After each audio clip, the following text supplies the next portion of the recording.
It's a spring of 2018, March 22nd, Atlanta. A government employee log on to his system and greeted with anonymous demand, send 6 bitcoins or lose everything. But he is not the only one who is getting this message. It turns out the entire city is under attack.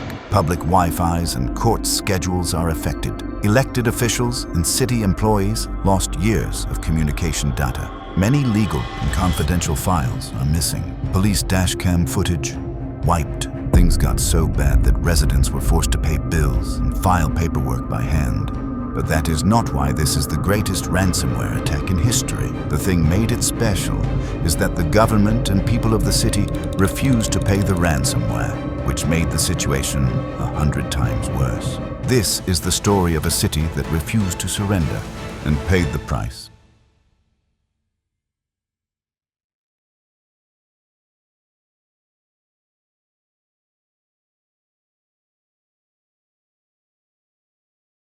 Somewhere in Asia, a hacker named Faramaz Shahi is sitting in his house hoping to get rich. His aim is to hack the main computers of the US city of Atlanta, Georgia, using a brute force attack with the SamSam virus, a special kind of malware designed to spy for a long time without being detected.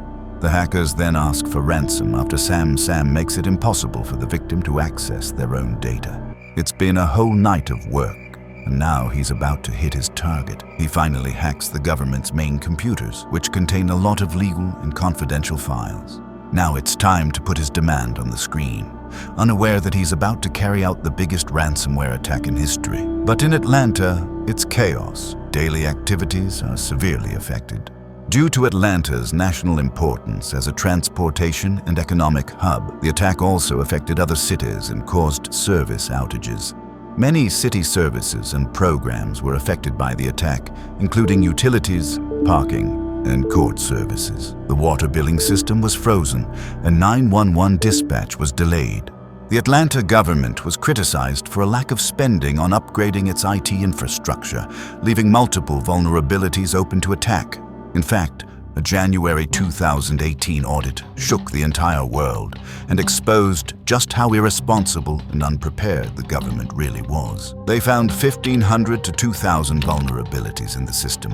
Inspectors found nearly 100 government servers running a version of Windows that Microsoft stopped supporting in 2015. So all of this make this city a natural target. Following the attack, the city of Atlanta cooperated with the FBI, Department of Homeland Security, and Secret Service, and hired security firms such as SecureWorks to investigate. Many government computers were advised to stay powered off until 5 days later.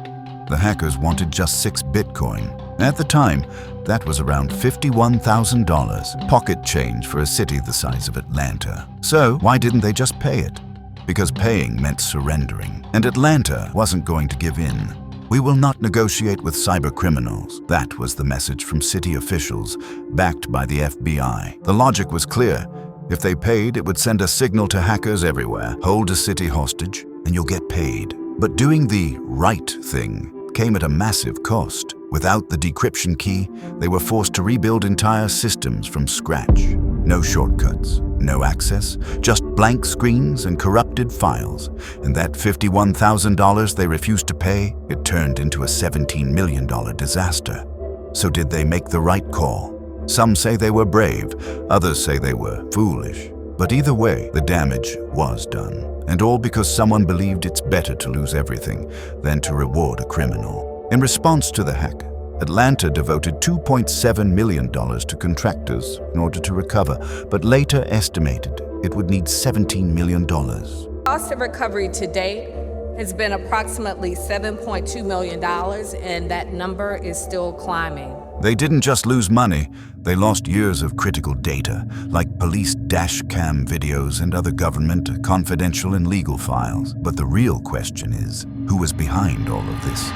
To this day, no one knows exactly who pulled the trigger on the ransomware attack that shut down one of America's biggest cities. No face, no fingerprints, just a cold demand for Bitcoin and silence. Cybersecurity experts and federal agents spent months tearing through digital breadcrumbs, trying to trace the source of the malware, but whoever did it, they were good, very good. It was manually executed, one system at a time by someone who knew exactly what they were doing. This wasn't some teenager in a hoodie. This was surgical, precise, intentional.